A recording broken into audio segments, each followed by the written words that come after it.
Hello everyone, শুভ সকাল। কেমন আছো তোমরা সবাই? আশা করছি সবাই ভীষণ ভালো আছো।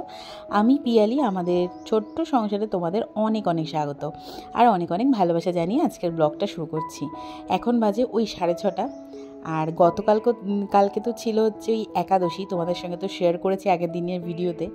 আর আজকে হচ্ছে একাদশীর পারণ, আর আজকের পারণটা অনেকটা সময় আছে, যার জন্য কি না আজকে একটু ঠাকুরকে ভোগ দেব, তাই জন্য সকাল সকাল উঠেই লেগে পড়েছি রান্নাবান্নার কাজে।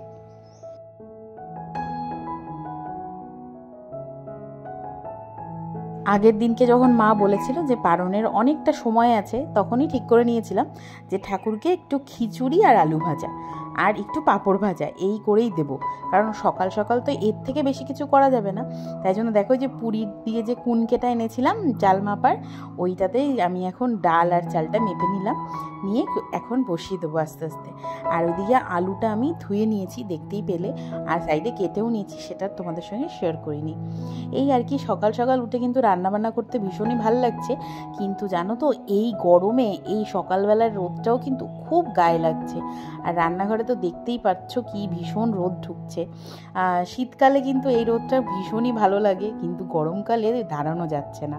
এখানে আমি একটুখানি ডালটাকে ভেজে নিচ্ছি আর সাইডে বসিয়ে দিচ্ছি হচ্ছে গরম জল। আর এখানে এই আলুটাকে কেটে নেব। আমি তখন ভুল করে বলে দিয়েছি যে তোমাদেরকে আলুটা কেটেছি যে সেটা দেখাইনি। তো এখানে আলুটা এখানে আমি এই ঠাকুরের জন্য জানো তো একটা চাকু কিনে নিয়েছি, কারণ কি বলতো সবসময় না বড় একটা বটি দিয়ে কাজটা ঠিক হয় না, অসুবিধা হয় তাড়াহুড়োর সময় আমার মনে হয়।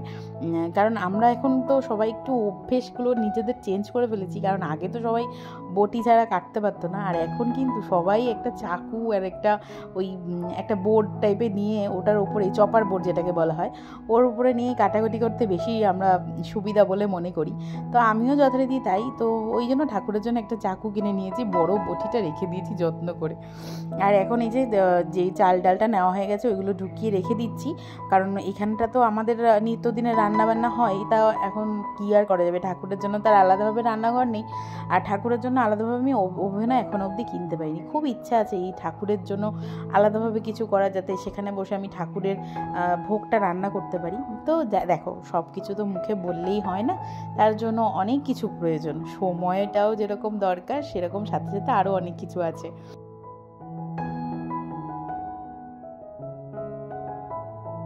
এদিকে দেখো, আমি কিন্তু ওই যে ডালটা ভেজে রেখেছিলাম ওটাকেও দিয়ে দিচ্ছি এখন।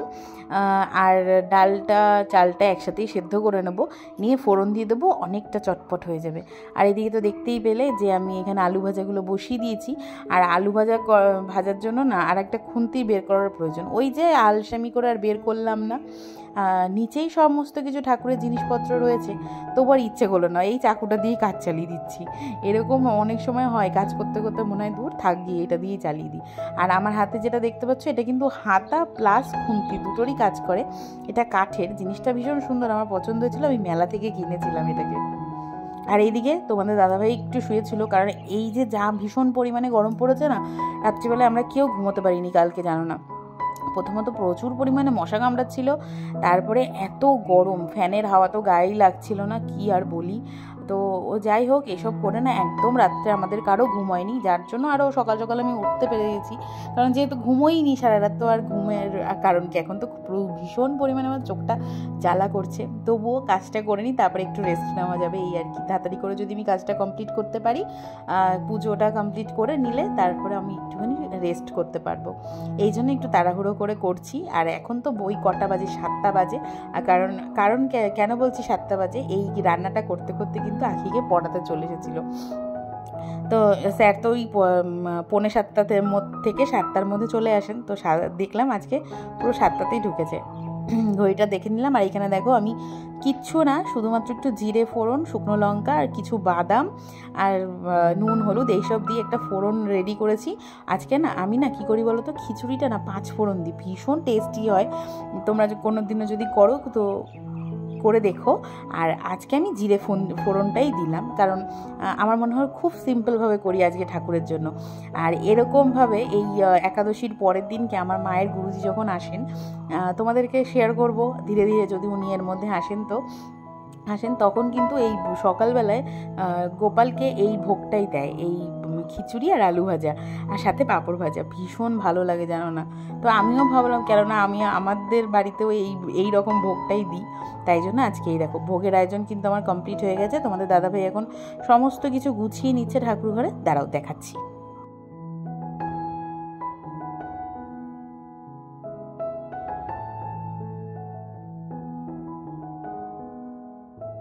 আমার বরের কিন্তু সমস্ত কাজ কমপ্লিট হয়ে গেছে, ঠাকুর ঘরে সাজানো গোছানো সব কমপ্লিট হয়ে গেছে। শুধু আমার জন্য একটু ফুল রেখে দিয়েছিল, যাতে আমি কিনা একটু ঠাকুরের পায়ে দিতে পারি। প্রত্যেক দিনই তাই করি, যেদিনকে আর কি একসাথে পুজো দিয়ে। দেখো এখানে কিন্তু ভোগগুলো নিয়ে চলে এসেছি, এখন একটু শান্তি মনে পুজোটা করে নিই, তারপরে আবার তোমাদের সঙ্গে আমি কথা বলছি। আর দেখো কি ভালো লাগছে তাই না বলো? অবশ্যই কিন্তু কমেন্ট করো। হ্যাঁ, এই যে জবা ফুলগুলো ফোটে না, যে কি ভালো লাগে। আমার তো এখনও ছাদ বাগানে সেরকমভাবে জবা ফুল এখনও করতে পারিনি, কি আর করা যাবে। তো যাই হোক, চলো এখন পুজোটা কমপ্লিট করে নিই।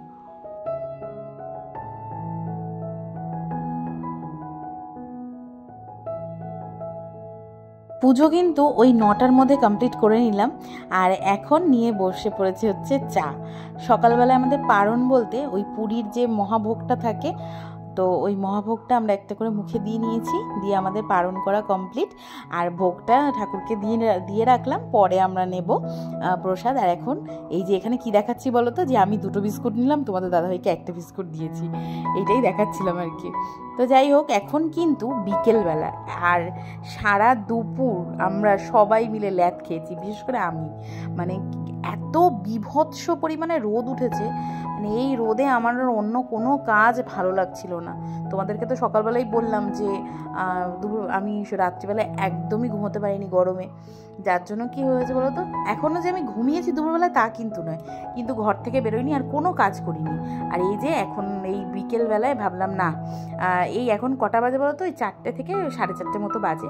আমি ভাবলাম না, এখন এই আলনা টালনাগুলো গুছিয়ে নিই, কারণ এই ঘরটাই আমার একটু বিশেষ প্রয়োজনে লাগে। সেটা হচ্ছে এখানেই স্যাররা আসেন, এখানেই বসে, তো সেটা আগের দিনের ভিডিওতে আমি তোমাদেরকে বলেছি। তো যাই হোক, এই গরমে তো আর পারা যাচ্ছে না। তো তোমরা কেমনভাবে এই গরমটাকে কাটাচ্ছ, এনজয় করছো, অবশ্যই কিন্তু কমেন্টে জানিও। আর এই যে আজকে একটু বেরিয়েছিলাম, কিছু কাজও ছিল, আর বাইরেও কিছু কাজ করেছি। মানে কাজ করিনি যে সেটা না, যতটা সম্ভব করেছি সেটা তোমাদেরকে পরের ভিডিওতে আমি চেষ্টা করব দেখানোর। যে সামনে আমাদের ওই সাইডে কিছু কাজ ছিল, সেগুলো আমি আর তোমাদের দাদাভাই দুজনে মিলে পরিষ্কার পরিচ্ছন্ন করে নিয়েছি। আসলে কি বলতো, এই গরমে যে কোনো কাজ করতে গেলে এতটা পরিশ্রম বলে মনে হচ্ছে যে কি আর বলি। তো যাই হোক, ঘর গুছিয়ে তো রাখতেই হবে, আখির গানের টিচার আসবে, তাই জন্য এখন এই ঘরটাকে গুছিয়ে নিচ্ছি। আর বিছানা চাদরটা একটু টান টান থাকলে না, ঘরটা বেশ আমার গোছানো গোছানো বলে বেশি মনে হয়। ওই ঘরটা তো গুছিয়ে নিলাম, এখন চলে আসলাম এই ঘরে, যে ঘরে সারা দুপুর আমরা এই বিছানার উপরেই ছিলাম, কারণ কিনা এত রোদ, অন্য ঘরে যেন বেশি তাপ লাগে, তাই জন্য এই ঘরটাতেই দুপুরবেলায় ছিলাম আমরা। আর এখন এই ঘরটা একটু গুছিয়ে নিচ্ছি, আর বললামই চাদরের টান টানটা থাকলেই কিন্তু বেশ সুন্দর লাগে ঘরটা, অনেক অগোছালো লাগে না। আর বিছানার চাদর কুচকানো থাকলেই মনে হয় যেন কি ভীষণ নোংরা ঘরটা। তো আমার মনে হয়, আমি জানি না তোমাদের কি মনে হয়, অবশ্যই কমেন্ট করে জানিও। আর চলে আসলাম ভিডিওর একেবারে শেষে। আজকের ভিডিওটা যদি ভালো লেগে থাকে পাশে থেকেও সাবস্ক্রাইব করে চ্যানেলটার। চলো টাটা, বাই।